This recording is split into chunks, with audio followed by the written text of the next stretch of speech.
ఇదొక చిన్న తెలుగమ్మాయి కథ, నా కథ. పల్లె వాతావరణంలో సాంప్రదాయం చుట్టూ తిరిగిన నా బాల్యం. మొదటి 20 ఏళ్ళు అమ్మ, నాన్న, చెల్లి, స్కూలు, కాలేజీ అంటూ పరిగెడుతూనే ఉన్నాం. అసలు మనకి ఏమి ఇష్టము, మన ఆశ ఏంటి అనేది ఆలోచించే సమయము లేదు, దాని మీద మనకంత క్లారిటీ కూడా లేదు. 20లోకి అడుగు పెట్టానో లేదో వెంటనే పెళ్లి, అమ్మాయిలం కదా.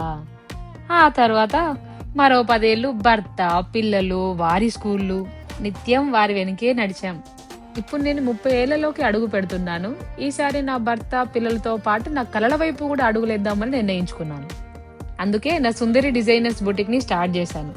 ఇదొక వ్యాపారం మాత్రమే కాదు, నా కొత్త జీవితానికి తొలి అడుగు. నన్ను నేను మళ్లీ కనుగొనే ఈ ప్రయాణంలో మీ ప్రేమాభిమానాలను, మీ ఆశీస్సులను కోరుకుంటున్నాను. ఇది నా కథ. మీ కథ ఏమో, చాలా మంది అమ్మాయిల కథ కూడా కావచ్చు. అరే, అప్పుడే నిమిషం గడిచిపోయిందే. మరో వీడియోతో మళ్ళీ కలుద్దాం. ఇట్లు మీ శిరీష.